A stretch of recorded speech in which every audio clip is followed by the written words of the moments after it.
Latest update 24 na oras na pagtataya sa public weather.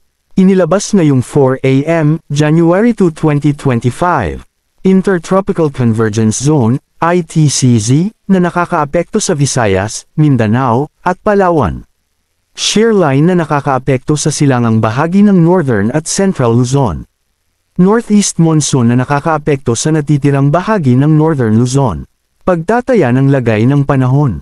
Lugar, Visayas, Mindanao, Romblon, Catanduanes, Albay, Sorsogon, at Masbate. Kondisyon ng panahon, maulap na kalangitan na may kalat-kalat na pag-ulan at pagkidlat-pagkulog. Sanhini, ITCZ. Mga epekto, posibleng flash flood o landslide dahil sa katamtaman hanggang sa malakas na pag-ulan. Ang natitirang bahagi ng Bicol Region, Quezon, Marinduque, Aurora, Isabela, Quirino, at Cagayan. Kondisyon ng panahon, maulap na kalangitan na may kalat-kalat na mga pag-ulan at ilang mga pagkidlat-pagkulog. Sanhi ng shear line. Mga epekto, mga posibleng pagbaha o pagguho ng lupa dahil sa katamtaman hanggang sa kung minsan ay malakas na pag-ulan. Lugar, Cordillera Administrative Region, ang natitirang bahagi ng Cagayan Valley, at Ilocos Norte. Kondisyon ng panahon, maulap na kalangitan na may mga pag-ulan. Sanhi ng Northeast Monsoon. Mga epekto, mga posibleng pagbaha o pagguho ng lupa dahil sa katamtaman hanggang sa kung minsan ay malakas na pag-ulan.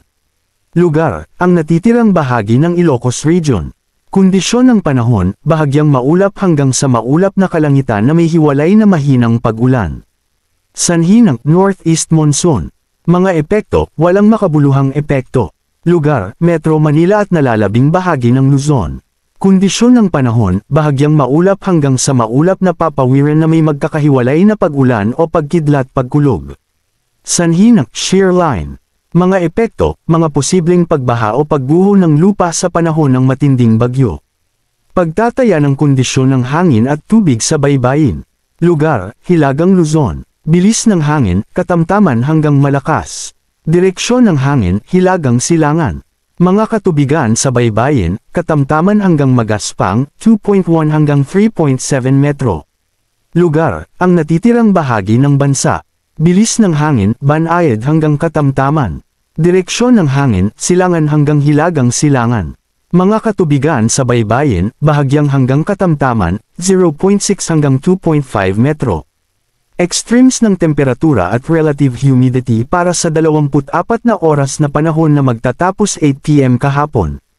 Pinakamababang temperatura, 25.0 degrees Celsius. 6:30 AM. Pinakamataas na temperatura, 30.2 degrees C. 2 PM. Pinakamababang relative humidity, 70%.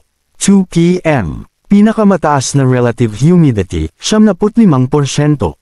6:30 AM. Tides and astronomical information over Metro Manila. Low tide ngayon, 7:23 AM, -0.36. High tide ngayon, 11:15 PM, 1.25. Pagsikat ng araw ngayon, 6:22 AM. Paglubog ng araw ngayon, 5:39 PM. Pagsikat ng buwan ngayon, 8:18 AM. Paglubog ng buwan ngayon, 7:56 PM. Pag-iilaw ngayon, 7%. Manatiling nakatutok sa weather balita para sa bago pang updates. Don't forget to subscribe. Thank you for watching.